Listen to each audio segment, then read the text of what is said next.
Olá, seja bem-vindo de volta. Vamos agora dar prosseguimento na aula número 4. Sobre Deus, sobre Jesus Cristo, temos matérias gravadas aí que você pode acompanhar. A teontologia, que é o estudo de Deus, temos a cristologia, que é o estudo de Cristo. Nós temos a pneumatologia, que é o estudo do Espírito Santo.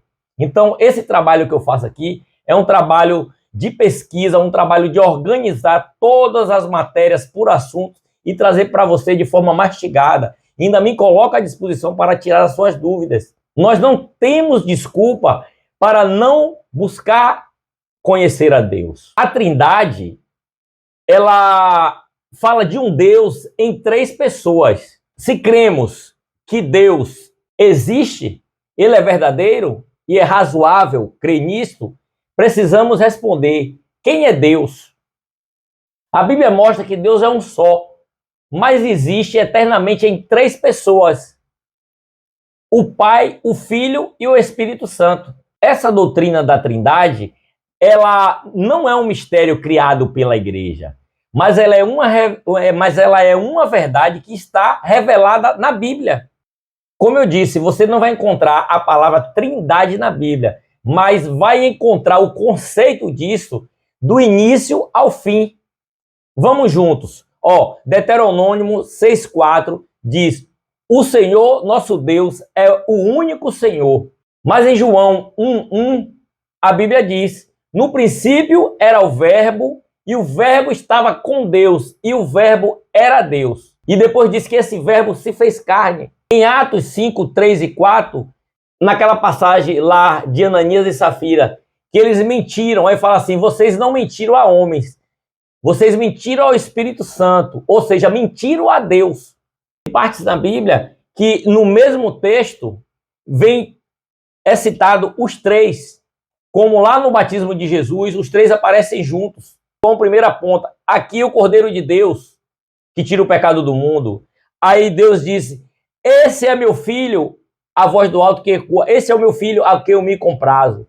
E o Espírito Santo, em forma corpórea de uma pomba, aparece também em forma corpórea, o Espírito Santo, ali numa forma de uma pomba. Também na grande comissão, quando os discípulos estão com Jesus ali, e ele recebe a instrução: ide e batizai, em nome do Pai, em nome do Filho, em nome do Espírito Santo. Isso não quer dizer que são 3 deuses. É um só, com uma só essência, mas com 3 pessoas distintas. Nós vemos o Pai como o Criador que governa com justiça e com amor. Nós temos o Filho, Jesus Cristo, que é o Verbo encarnado, como está em João. O Filho, Jesus Cristo encarnado, a qual se fez homens, como está lá em Filipenses 2,4, que ele se humilhou, tomou forma de homem, foi obediente até a morte e morte de cruz. E temos o Espírito Santo como o Deus que hoje habita em nós, nos consolando e também nos santificando. Então a gente vê essas 3 pessoas agindo na nossa vida. A Trindade não é algo para nos confundir, mas para nos maravilharmos, porque ela revela Deus. Isso revela que o nosso Deus, ele é uma comunidade em amor. E o mais lindo desse Deus trino é que ele nos convida para dentro desse relacionamento. Ele te chama para você ter um relacionamento com ele. Nós somos hoje filhos por adoção através de Jesus Cristo com Deus, porque o seu Filho Jesus Cristo nos remiu. E hoje também somos habitados pelo Espírito Santo. Então é um relacionamento, não é algo para te confundir, te deixar embaraçado, não. Para você se relacionar com ele através dessa experiência. Vamos, no próximo tema agora, tratar de perguntas mais difíceis.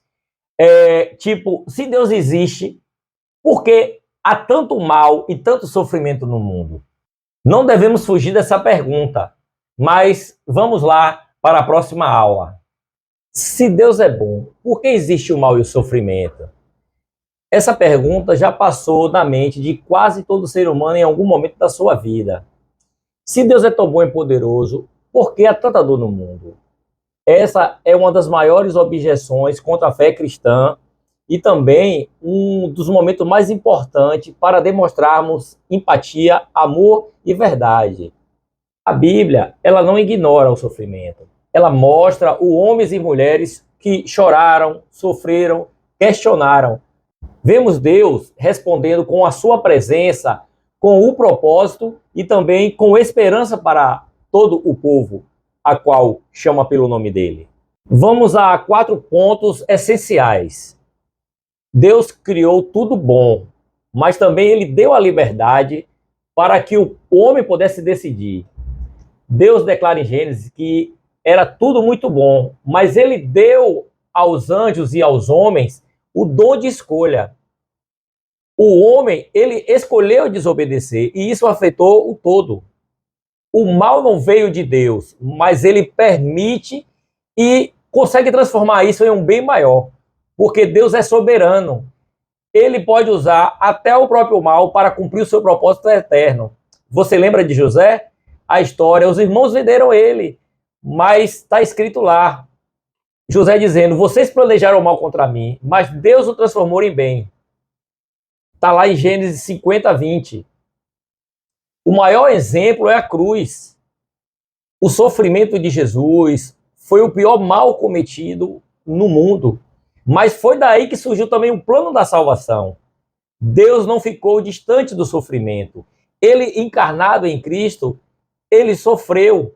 Ele pagou um preço. Isso muda tudo. Porque nós temos um Salvador que chorou, que sangrou, que sofreu por nós. E há a esperança de um futuro sem dor, porque Apocalipse 21 diz que chegará o dia em que ele enxugará toda lágrima, não haverá mais morte, não haverá mais dor. O mal e o sofrimento, eles são os reais, mas eles têm data de validade. Então, quando alguém te perguntar por que existe o mal, não tente explicar tudo com fórmulas. Às vezes, o que mais consola não é uma resposta lógica, mas a presença de alguém que carrega a esperança. Você tem que levar essa esperança. E a nossa esperança tem nome, Jesus Cristo. Vamos tratar de mais um tema mais desafiador e muitas vezes mal compreendido, o inferno. O inferno existe mesmo? É compatível o inferno e também ter um Deus de amor que permite o inferno? Vamos tratar isso com a Bíblia aberta e o coração aberto. Vamos abordar isso com seriedade, com a Bíblia aberta. Deus e o inferno, entendendo a justiça divina. Falar sobre o inferno nunca é fácil. É um tema que mexe com emoções, crença e objeções profundas. Mas se queremos defender a fé com integridade, não podemos ignorar o que a Bíblia ensina claramente sobre este assunto. A Bíblia, ela afirma que o inferno é real. Jesus falou muito mais do inferno do que qualquer outro personagem da história bíblica. Ele descreveu com imagens fortes.